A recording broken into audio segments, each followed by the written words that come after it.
Les États-Unis n'ont atteint aucun de leurs objectifs militaires.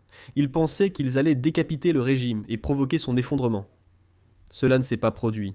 Ils pensèrent que le peuple iranien se soulèverait pour renverser la République islamique, mais cela n'est pas arrivé. Ils pensaient avoir détruit 90% de la capacité balistique de l'Iran. Cela ne s'est pas produit. L'Iran a été violé par les États-Unis et Israël. L'Iran négociait honnêtement. Soudain, nous les avons attaqués et tué leurs plus hauts dirigeants. Puis nous supposons qu'ils voudraient négocier avec nous. Très bien.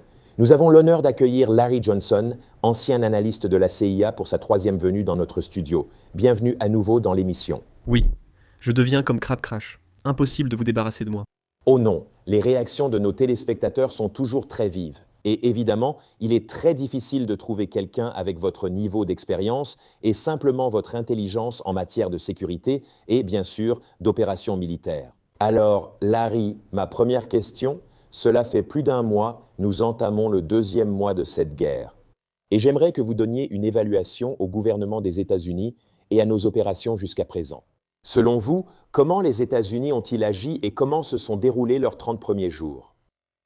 Nous avons gaspillé 30 milliards de dollars pour rien. Quel gaspillage. Le coût de cela dépasse un peu 1,2 milliard de dollars par jour par jour. Et en fait, c'est probablement encore plus élevé maintenant, parce que dans les 2 premières semaines de la guerre, l'Iran a réussi à détruire 13 systèmes radars différents. D'après ce que j'ai compris, au moins 2, peut-être 3 de ces systèmes radars coûtent 1,1 milliard de dollars chacun. Waouh! 3 ou 4 des autres coûtent un demi-million de dollars chacun. Donc 500 millions. Ensuite, les autres étaient, vous savez, dans la fourchette de 100 à 200 millions. Donc rien que ça, c'est une perte énorme. Et puis, il y a 2 jours, nous avons vu un AWACS, un avion E-3 AWACS, être détruit. Il est dans la région, car il effectue depuis les airs ce que faisaient auparavant les radars au sol, remplaçant ainsi ce que nous ne pouvons pas vraiment remplacer. Les États-Unis n'ont atteint aucun de leurs objectifs militaires. Ils pensaient qu'ils allaient décapiter le régime et provoquer son effondrement. Cela ne s'est pas produit. Ils pensaient qu'ils allaient pousser le peuple iranien à se soulever pour renverser la République islamique. Cela ne s'est pas produit. Ils pensaient avoir détruit 90% de les capacités en missiles balistiques de l'Iran. Cela ne s'est pas produit. Au début, ils disaient avoir détruit 90%. Maintenant, ils admettent seulement un tiers, 33%. Ils ne savent pas. Ils inventent juste des chiffres. En attendant, les États-Unis ont réussi à donner à l'Iran l'impulsion nécessaire pour prendre le contrôle de l'approvisionnement mondial en pétrole. Parce qu'avant le début de cette guerre, on pouvait dire que les États-Unis, grâce au pétrodollar, contrôlaient l'approvisionnement mondial en pétrole. Eh bien, maintenant que l'Iran a fermé le détroit d'Ormuz, et qu'il a coupé le flux de 20% de l'approvisionnement mondial en pétrole, 25% de l'approvisionnement mondial en gaz naturel, liquéfié, et 35% de l'approvisionnement mondial en engrais, et des quantités essentielles d'hélium et d'acide sulfurique. Tout à coup, l'économie mondiale est en train de s'arrêter. Vous savez, la plupart des gens ne se rendront pas pleinement compte des dégâts qui ont déjà été causés à l'économie, mais ils sont importants. L'économie mondiale est en récession. On apprend généralement qu'il y a eu récession seulement quand les économistes annoncent 2 trimestres consécutifs de croissance négative. Nous sommes en pleine récession. La seule question qui reste en suspens est de savoir si cela va devenir une véritable dépression, ce qui signifie une baisse de 10% de l'activité économique dans tous les secteurs. Je pense que c'est là que nous nous dirigeons. Cette semaine sera cruciale, c'est la 5e semaine de la guerre. Et les impacts économiques des perturbations qui ont eu lieu au cours des 4 premières semaines commencent maintenant à vraiment se faire sentir plus nettement. Nous allons donc maintenant commencer à voir concrètement les effets de tout cela, pays après pays. Uh, Vous savez? Et certains de ces effets ne seront visibles que dans 6 à 8 mois. Par exemple, la rupture d'approvisionnement en engrais n'est pas trop évidente, mais dans 6 mois, quand viendra le temps des récoltes, et que vous constaterez que les rendements sont en baisse, parce que nous n'avions pas assez d'engrais, ou bien le prix de l'engrais a tellement augmenté que les prix des denrées alimentaires explosent. Donc, vous savez, comme je l'ai dit, il y a beaucoup d'effets secondaires et tertiaires à tout cela. Et les États-Unis se sont une fois de plus révélés militairement faibles. Nous nous présentons comme la force militaire la plus puissante du monde. Pourtant, il y a 8 mois, nous n'avons pas réussi à rouvrir la mer Rouge. Les Houthis fermant ce passage, empêchant la liberté de navigation. Et maintenant, avec le détroit d'Ormuz fermé, les États-Unis continuent de faire du bruit. Oh, nous allons l'ouvrir. Comment allez-vous faire cela? Nous allons débarquer des troupes sur les îles. Oui, mais en quoi cela permettrait-il de le rouvrir? Cela ne rouvre pas le détroit d'Ormuz. Cela veut juste dire qu'il y a plus de soldats américains pour que l'Iran les tue. Donc cette guerre ne se passe pas bien du tout pour les États-Unis. Oui, je veux dire, c'est assez remarquable parce que, vous savez, on voit la Maison-Blanche, par exemple, tous les jours. Évidemment, Donald Trump, je pense qu'il essaie désespérément de contrôler le récit. On voit souvent le vendredi après-midi, il essaye de dire quelque chose qui va aider principalement ses marchés boursiers. Et puis encore, le lundi matin, il essaye d'insuffler un peu d'optimisme au marché. Mais je pense que beaucoup de gens spéculent sur beaucoup de délits d'initiés. Actuellement, le marché réagit seulement aux propos de Donald Trump et attend désespérément des nouvelles positives de la Maison-Blanche. Mais je pense que tu vois que l'équipe en interne se dispute beaucoup. Parle-moi de Joe Kent, qui est le directeur de la lutte contre le terrorisme, et de certains des commentaires qu'il a faits ces dernières semaines. Qu'est-ce que tu penses de sa démission et du fait qu'il expose vraiment un énorme problème pour les États-Unis? Eh bien, il avait raison dans ce qu'il a dit.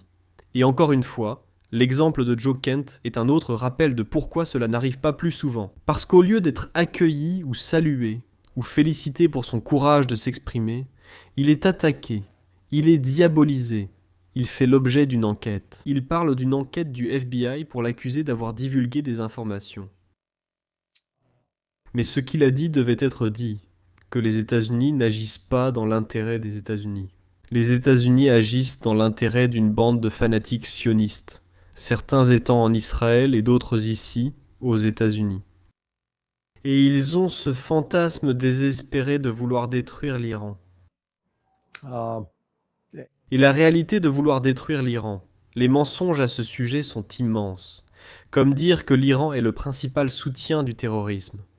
Ce n'est pas vrai.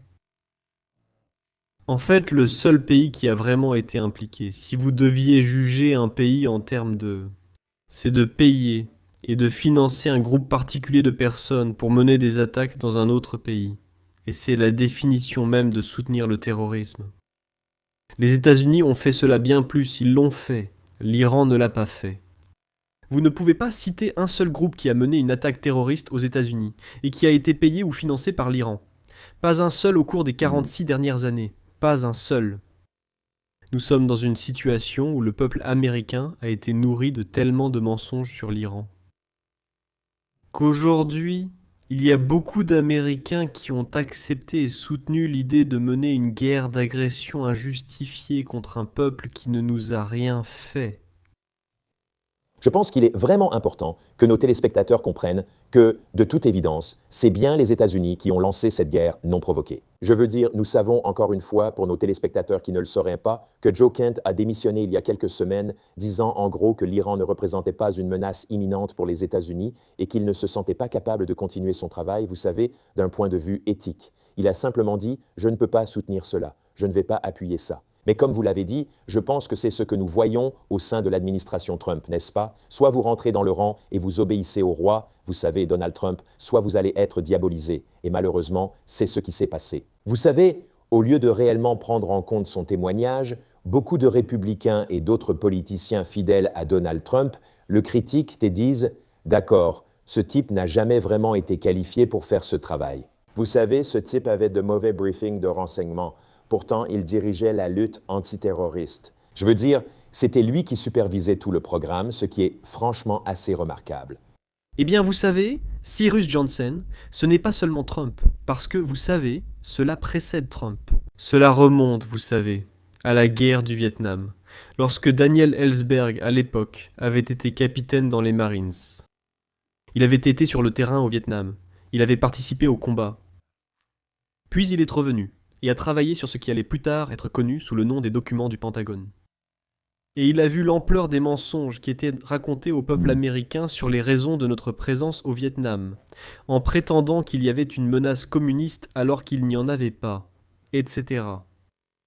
Et lorsqu'il a révélé tous ces documents, encore une fois, il a été attaqué. Ils ont essayé de le mettre en prison, mais à cause de la violation de la loi par l'administration Nixon, cela a échoué. Mais je souligne simplement que cela n'a pas commencé avec Donald Trump. Cela n'a pas commencé avec Barack Obama, Joe Biden, George W. Bush ou Bill Clinton. Cela remonte à Lyndon Baines Johnson. Et vous savez, ces dirigeants politiques américains, ces maudits responsables, profitent de ce que j'appelle la bonté du peuple américain. L'Américain moyen veut croire en son gouvernement. L'Américain moyen veut croire que nous faisons les choses pour de bonnes raisons, que nous ne sommes pas impliqués dans l'oppression, que nous ne sommes pas impliqués dans le terrorisme, que nous ne soutenons pas les trafiquants de drogue et les prédateurs d'enfants. Mais la réalité, c'est que nous le sommes.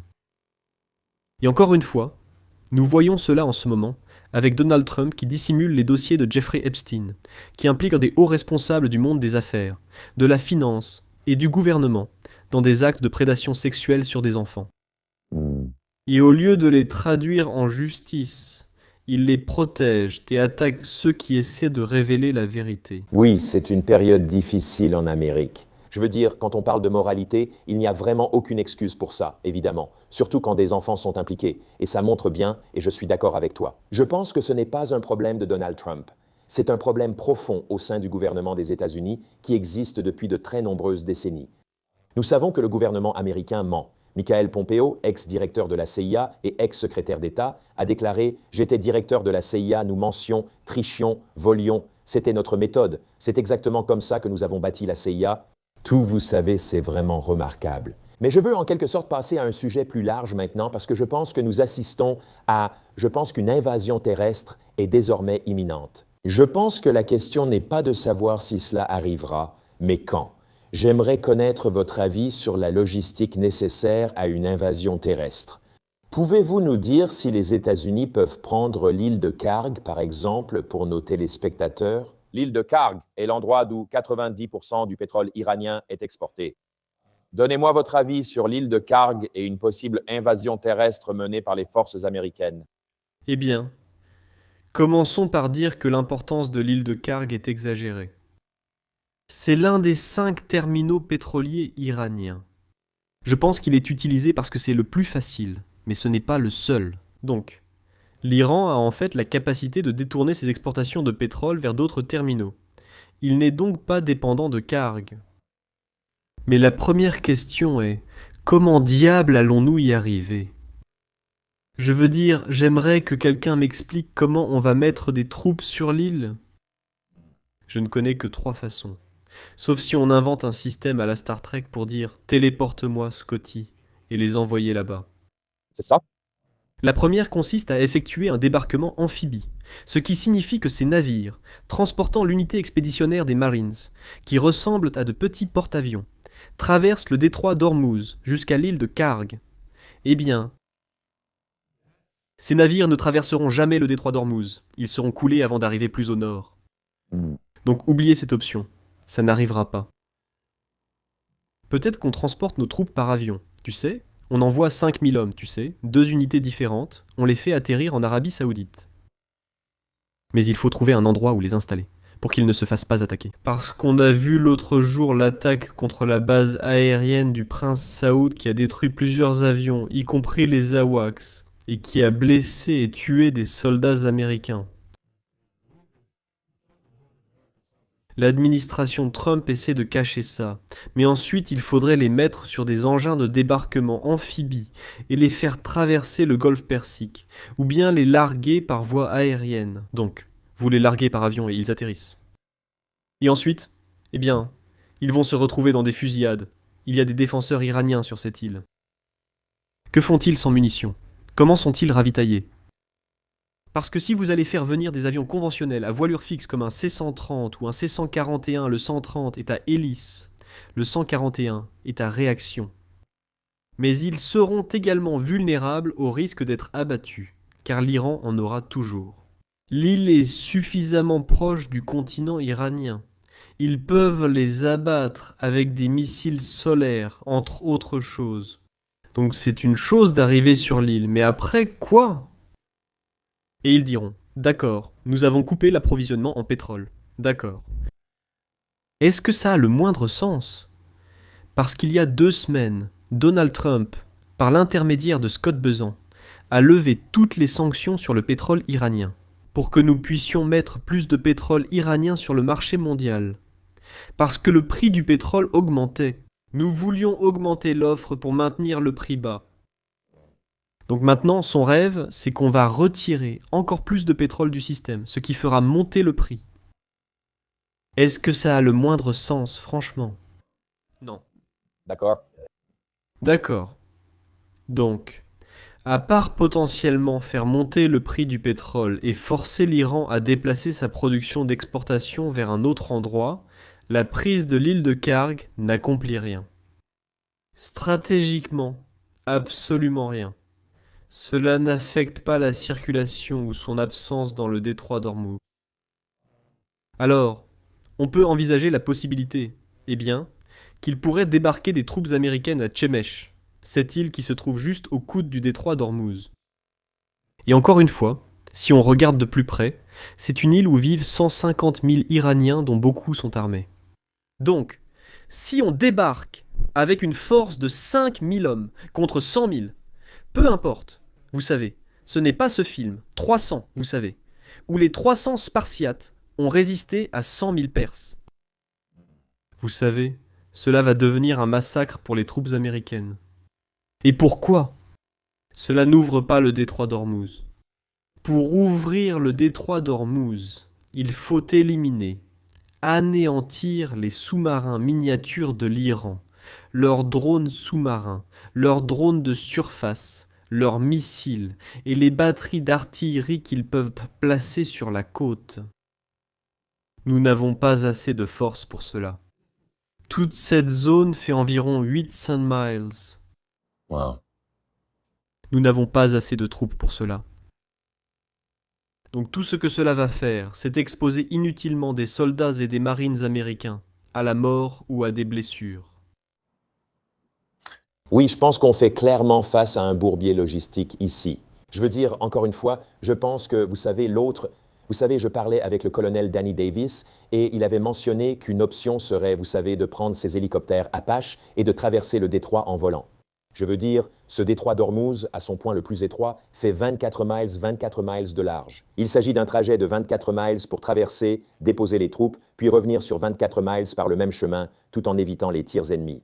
Et je pense que beaucoup de gens ne comprennent pas que le détroit d'Ormuz est fermé, non pas parce que des soldats iraniens sont sur les côtes à le défendre. Ils sont défendus par des lance-missiles situés jusqu'à 100 à 200 km de là, donc ils surveillent à distance. Et toute personne qui passe et qu'ils ne veulent pas voir passer, ils vont l'abattre. C'est vraiment remarquable. Je pense vraiment que nous sommes à un tournant en ce moment avec cette situation, parce qu'on doit soit avancer en essayant au moins de faire un geste.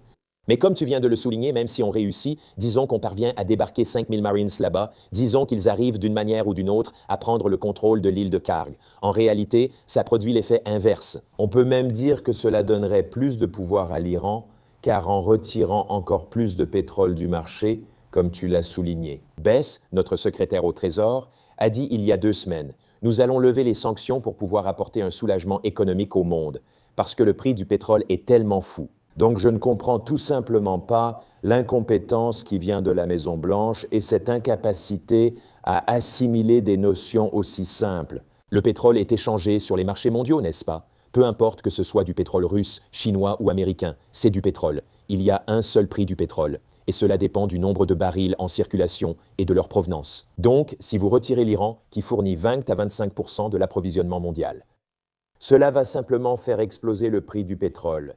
Si ça atteint 150 $, la plupart des économistes pensent que cela provoquera une récession mondiale. Oui? Eh bien, et je maintiens que nous sommes déjà en récession mondiale. Inutile d'attendre l'annonce des économistes, nous y sommes déjà. La question maintenant est de savoir si cela va devenir une dépression totale, ce qui signifie une baisse de 10% de la production. Et nous sommes déjà bien au-delà. On n'est plus dans une baisse à un chiffre. Nous sommes déjà à 2 chiffres de croissance économique négative. Honnêtement, je ne vois pas comment l'éviter actuellement. Il y a certains pays qui ne seront pas autant affectés que d'autres. Aussi gravement. La Russie en est un exemple. La Russie est autosuffisante en gaz naturel liquéfié, engrais, etc. Et en fait, ce que fait la Russie, c'est qu'elle réduit maintenant les exportations d'engrais. C'est ça. Donc au lieu de cela, et c'est toujours le cas, elle vend du pétrole, mais au double du prix auquel elle le vendait auparavant. Donc en fait, elle reçoit plus de liquidités avec moins de pétrole. Et en même temps, l'Ukraine a mené des attaques contre certains ports à Saint-Pétersbourg, qui actuellement ne sont pas opérationnels. Donc cela réduit encore davantage l'offre de pétrole sur le marché mondial. Et donc, pendant que Trump dit « Oh oui, mec, nous sommes, mon Dieu, nous sommes sur le point de conclure un accord avec l'Iran pour arrêter cette guerre », il ment. Il ment complètement. Ils n'en sont pas du tout proches. L'Iran ne négocie pas avec les États-Unis. L'Iran a des échanges avec le Pakistan, et le Pakistan transmettra les messages des États-Unis. Et dans certains cas, l'Iran répond, et dans d'autres, l'Iran les ignore simplement. D'accord. Donc, encore une fois, on se ment à nous-mêmes. Oui, il y a des négociations. Donald Trump l'a dit ce matin, et la bourse a gagné 600 points à l'ouverture. La dernière fois que j'ai vérifié, elle est redescendue à... Eh bien, c'est, vous savez, 131. D'accord. Vous savez, c'est en baisse. Ça a commencé à 600 et c'est descendu de 500 points aujourd'hui. Et ça, c'est sur le Dow. Donc ceci est... Vous savez, c'est mauvais pour l'économie mondiale. Il va y avoir un autre choc qui va frapper le mercredi 1er avril. Les Chinois, les Indiens, mettant en place un nouveau système concernant l'argent métal, où en gros, les Indiens qui veulent épargner pour leur retraite peuvent désormais acheter de l'argent métal. Ce sera sur ce marché en particulier. Ça n'existait pas avant. Intéressant. Donc maintenant, ils créent un marché spécifique où cela va finir par augmenter la demande d'argent métal, ce qui signifie que le cours de l'argent métal va augmenter. Et encore une fois, l'argent est utilisé dans les véhicules électriques, les téléphones portables, une variété d'appareils électroniques, ce qui signifie que cela va faire augmenter le prix de ces choses-là. Donc, nous sommes dans une spirale inflationniste dont nous n'avons vraiment aucune idée de la gravité. Vous savez, Larry, parlez-moi un peu du point de vue iranien ici, parce que je pense que, vous savez, Donald Trump est certainement désespéré de conclure un accord, mais je pense qu'on en est à un point maintenant où tout ce qui vient de la Maison-Blanche, on doit essentiellement le considérer comme de la pure spéculation. Vous savez, par exemple, il a dit que 20 bateaux ont traversé le détroit d'Ormuz et que c'est un cadeau de l'ayatollah. Vous savez, c'est un cadeau de l'Iran. Vous savez, c'est plutôt un beau geste. C'est un signe de respect. Des agences crédibles surveillent toutes les images satellites depuis la semaine dernière et affirment qu'aucun bateau n'est passé. Donc c'est littéralement un mensonge complet du président des États-Unis, qui, je suppose, invente simplement des choses. Mais comment voyez-vous cela du point de vue iranien? Je veux dire, est-ce une lutte pour la survie?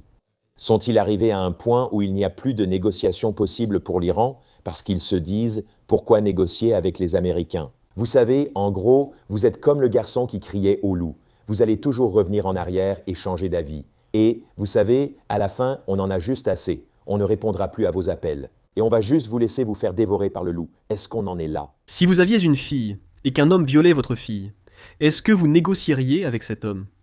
L'Iran a été violé. L'Iran a été violé par les États-Unis et Israël. L'Iran négociait de bonne foi. Puis, sans prévenir, nous les avons attaqués. Nous avons tué les plus hauts dirigeants. Et nous avons tué, assassiné 175 jeunes filles âgées de 6 à 12 ans. Nous les avons assassinées. Nous pensons alors que l'Iran veut soi-disant négocier avec nous. Non, encore une fois, c'est le cas. Et je vous le garantis, j'ai posé exactement la même question plus tôt aujourd'hui à un ressortissant pakistanais. Et il a donné la même réponse. D'accord. Parce que tu sais quoi ? Les pères du monde entier qui sont de bons pères ont exactement la même réaction. Si tu fais du mal à mon enfant, je te tuerai. Et c'est là où l'Iran en est en ce moment. Et nous ne devrions pas, nous devons comprendre cela. Que l'Iran a été agressé de la manière la plus diabolique et vicieuse possible.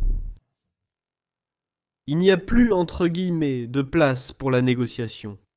Ce n'est pas comme si, vous savez, quelqu'un avait une maison à vendre, qu'il l'a mise à 1,1 million et que le marché est lent. Vous pensez pouvoir l'avoir pour 1 million négocié 100 000 de moins. Non, ce n'est pas ce type de négociation. L'Iran dit: il s'agit de notre survie. Et ils ont posé 3 conditions très claires.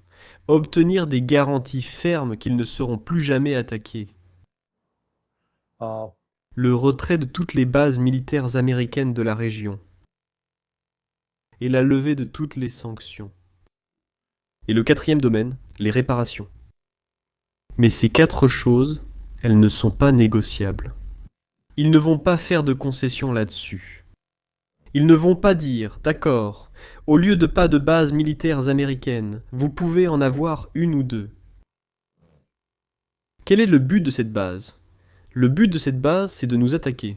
Non, aucune base. Et si ça ne vous plaît pas, tant pis. Nous allons continuer à vous battre économiquement jusqu'à ce que vous soyez forcés de supplier pour une solution. C'est là que ça mène. Waouh. Ouais. Je veux dire, Larry, vois-tu un scénario dans lequel les États-Unis, enfin, j'imagine qu'il n'y a aucune chance qu'ils changent ça, n'est-ce pas? Comme tu l'as mentionné, l'Iran en est à un point où ils se battent pour leur survie. Ils ont des exigences qu'ils cherchent à faire valoir. Je veux dire, penses-tu que c'est la voie de traverse que Donald Trump devra finalement emprunter? Je veux dire, est-ce qu'il va devoir ravaler sa fierté, réaliser qu'il a complètement semé le chaos au Moyen-Orient, alors qu'il avait justement promis pendant sa campagne de ne pas le faire et qu'il a clairement rompu cette promesse? Selon toi, quelle est la chance que les États-Unis acceptent ces 4 exigences que tu viens d'énumérer? Je ne pense pas que ce soit probable. Et c'est pourquoi cela va continuer jusqu'à provoquer une crise économique qui touchera les États-Unis. Nous serons confrontés à une grave stagflation, une combinaison d'une forte inflation et d'une récession économique, peut-être à la limite de la dépression. Et c'est à ce moment-là qu'il ne restera plus que 6 mois à Trump. Ou plutôt, je suppose, 8 mois avant qu'il ne quitte le pouvoir. Je veux dire, Je crois que les républicains vont se faire balayer à la Chambre et au Sénat. Maintenant, quand cela arrivera, cela va donner aux démocrates des choix intéressants. Ils peuvent se dire, bon, nous allons lancer une procédure de destitution contre Donald Trump et le traduire en justice. Et ils pourraient, probablement, en fait, je pense qu'avec certains républicains aussi, obtenir suffisamment de soutien pour réellement condamner Trump. Mais si les démocrates sont intelligents, et je sais que c'est une grosse hypothèse. Donc, mais ils prendraient du recul et calculeraient, tu sais quoi ? Trump est tellement impopulaire. On le garde en poste car il sera un président affaibli pendant les 2 dernières années de son mandat. Nous avons le parfait exemple d'impopularité. Parce que le danger, c'est que si on se débarrasse de lui et que J.D. Vance arrive, J.D. Vance est un gars sympathique. Et J.D. Vance donne l'impression d'être compétent.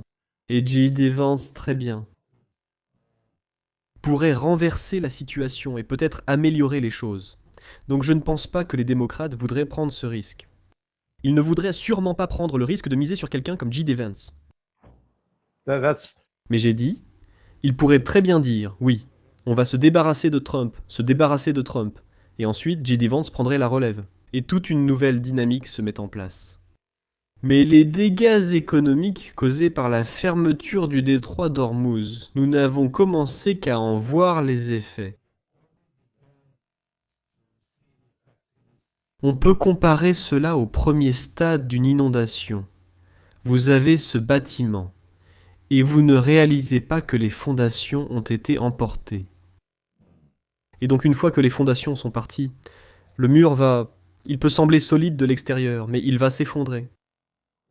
Et c'est là que toute la fondation a été emportée. Je pense qu'il ne reste que quelques jours avant de voir l'effondrement partout dans le monde. J'ai une réflexion à partager avec toi et nos téléspectateurs. Je discutais avec un ami vivant à Sydney, Australie. Il m'a dit, « Tu sais, Cyrus, nous avons essentiellement un avertissement du gouvernement disant qu'il nous reste environ 40 jours de pétrole dans le pays. En fait, nous importons toute notre essence en Australie. » Tu sais, évidemment, ce qui va se passer, c'est que ça ira d'abord vers les grandes villes. Donc, tu vois beaucoup de gens à l'intérieur du pays qui vont avoir du mal à obtenir des choses comme de l'essence et du carburant pour leurs voitures, leurs tracteurs. Mais il a aussi dit que le gros problème, c'est qu'on a déjà une grave crise du diesel pour les tracteurs, pour le matériel agricole. On a déjà cette crise des engrais. Par exemple, ses bons amis travaillent dans l'agriculture. Il a déjà dit qu'ils ne plantent pas en ce moment. Ils n'ont pas d'engrais. Vous aviez mentionné plus tôt la crise des engrais, et avec ces cultures, dans 6 ou 7 mois, quand les récoltes devraient avoir lieu. Eh bien, on sait déjà qu'en Australie, ça va déjà arriver, non? Voilà, donc encore une fois, je pense qu'il est important que nos téléspectateurs comprennent que même si le détroit d'Ormuz rouvrait aujourd'hui, d'accord, et que tout revenait à la normale, les dégâts qui ont été causés au cours des 30 derniers jours, appelons ça un mois de guerre. Cela va avoir un effet cumulatif, et nous verrons cela dans 8 mois, quand cet agriculteur en Australie dira « Désolé les gars, je n'ai aucune récolte à fournir au pays parce que je n'avais pas d'engrais, je n'ai pas pu faire les semis à temps. » Eh bien, oui. En fait, rappelez-vous qu'en Australie, ils sont en automne. Donc ils sont en fait en saison de récolte, pas en saison de plantation. Et donc, mais s'ils ressentent déjà cette pression, parce qu'ils sont à la fin du cycle, pas au début, en ce qui concerne la plantation et la récolte, quand ils essaieront de planter dans 5 mois. Donc vous savez, leur septembre est comme notre mars. C'est exact. Octobre est comme notre avril, parce que, vous savez, ils sont dans l'hémisphère sud. C'est exact. À ce moment-là, ils ne pourront pas planter. Une grande partie de leur culture ne sera pas disponible. Nous observons donc la situation. Donc nous prévoyons maintenant qu'il y aura dans un an et demi, des pénuries alimentaires dans le monde entier. Nous allons être confrontés à une possible famine, et à des gens qui meurent de faim dans certaines régions du monde. Oui. C'est ce que j'ai dit, on peut le voir arriver. Les gens n'aiment peut-être pas l'entendre, mais c'est ce qui se profile à l'horizon. Oui, je pense que l'essentiel pour nos téléspectateurs à comprendre, c'est que c'est vraiment une guerre mondiale, parce qu'elle touche littéralement chaque foyer, chaque pays. Quand on regarde toute cette économie et la façon dont notre monde fonctionne, tout simplement, avec l'approvisionnement en pétrole, en engrais, des choses comme ça. Mais Larry, je veux vraiment te poser une question importante, car ce qui m'inquiète, c'est que nous savons que les États-Unis et Israël sont des puissances nucléaires. Et ce qui m'inquiète là-dedans, c'est que je crois qu'en réalité, l'Iran a démontré une supériorité militaire sur les États-Unis. Cela peut sembler une affirmation audacieuse, mais quand on regarde, par exemple, était-ce l'USS Lincoln, l'un de nos principaux porte-avions? Le Lincoln et le Ford. Les deux ont dû, en gros, se retirer de la zone.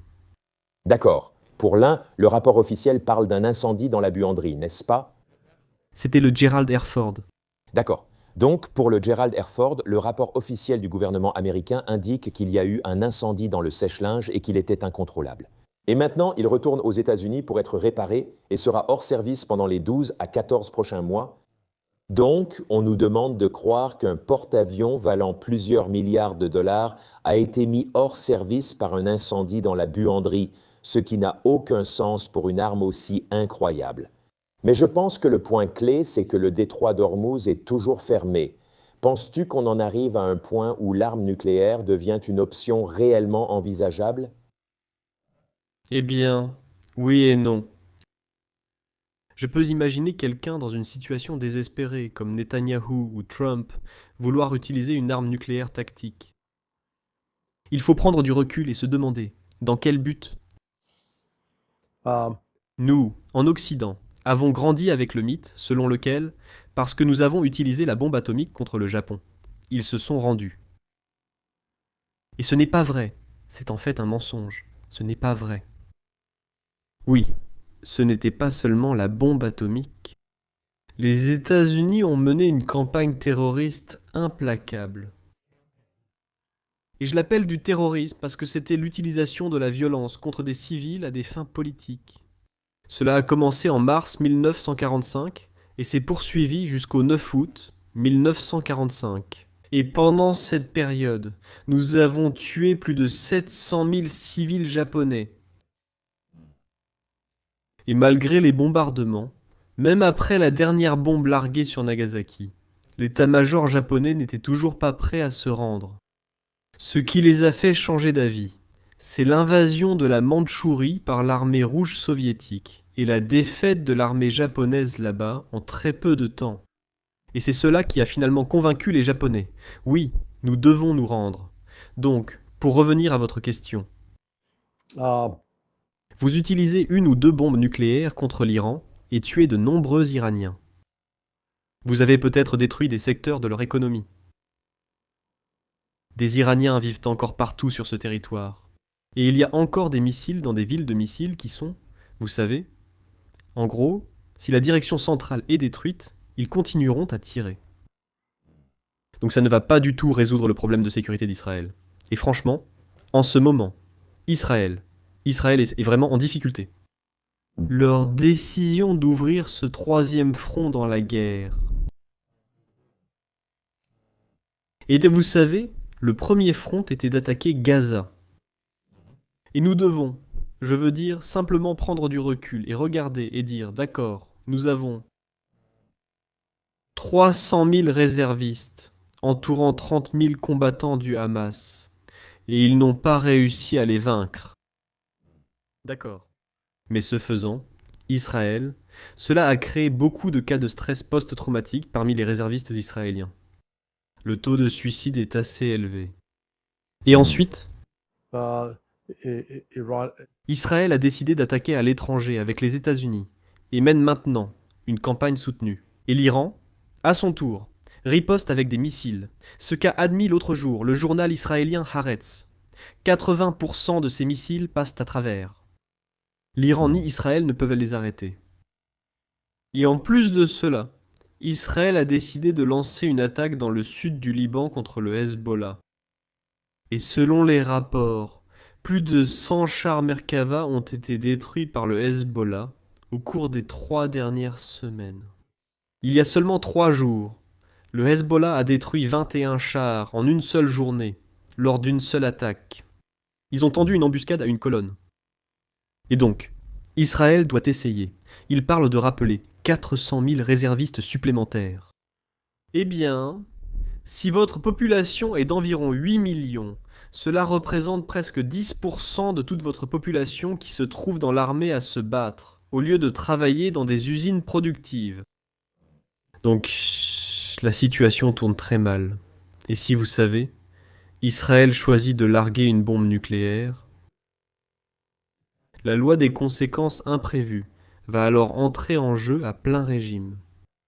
On ne peut pas exclure que la Corée du Nord utilise une bombe nucléaire ou que le Pakistan utilise une bombe nucléaire contre Israël.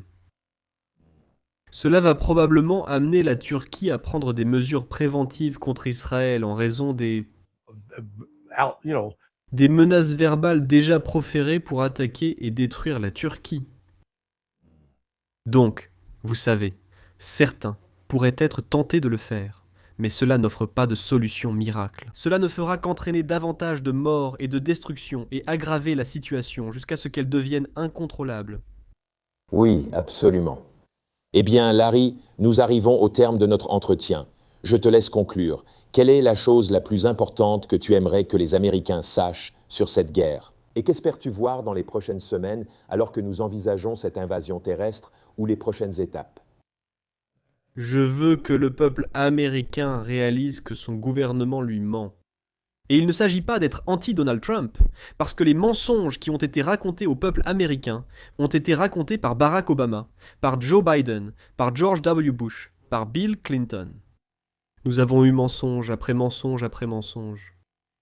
Mais ce que l'administration actuelle ne dit pas au peuple américain, c'est le véritable coût de cette guerre en termes de sang versé par les soldats américains, les Marines, le personnel de l'armée de l'air et de la marine. Ils minimisent grossièrement le nombre de victimes.